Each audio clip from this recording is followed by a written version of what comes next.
അപ്രകാരം തന്നെയാണ് സ്വതക്ക വർദ്ധിപ്പിക്കുന്നത്. മുമ്പൊരു പക്ഷേ ഞാൻ പറഞ്ഞിരുന്നു, എല്ലാ ദിവസവും എന്തെങ്കിലും ഒന്ന് സ്വതക്ക ചെയ്യണം. എല്ലാ ദിവസവും അതൊരു ചെയിനായിട്ട് അങ്ങനെ പോകണം. നമ്മൾ വൈകിട്ടാവുമ്പോൾ ആലോചിക്കുന്നത് ഞാൻ എന്താ സ്വതക്ക ചെയ്തത്. അതൊരു പെരപ്പണിക്കുള്ള കാശ് കൊടുക്കണം എന്നൊന്നുമല്ല ഞാൻ പറയണത്. സാധ്യമാവുന്ന ആളുകൾ കൊടുക്കാതിരിക്കും വേണ്ട.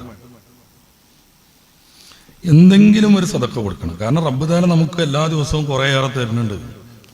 എനിക്കിപ്പോൾ എന്താ ബന്ധു കിട്ടിയെന്ന് ആലോചിക്കുകയാണ് ആരെങ്കിലും. നമ്മളിന്ന് എഴുന്നേറ്റ് മുതൽ ഇതുവരെയും ശ്വാസം എടുത്തില്ലേ?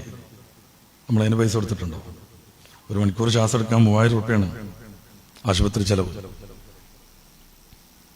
നമ്മളാരെങ്കിലും പൈസ കൊടുത്തിട്ടുണ്ടോ?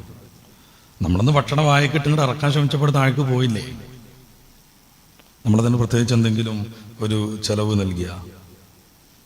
നമ്മളിന്നിങ്ങനെ കണ്ണ് തുറന്നപ്പോൾ കണ്ണ് പൊങ്ങിയല്ലോ. അങ്ങനെ കൂടി തന്നെ ഇരിക്കുകയാണെങ്കിൽ ഇന്ന് നമുക്ക് ഈ മനോഹരമായ ലോകം ഇന്ന് നമുക്ക് അന്യാണ്. പള്ളിയിലെത്തണമെങ്കിൽ ഒരാൾ നമ്മുടെ കൈ പിടിക്കേണ്ടി വരുമായിരുന്നു.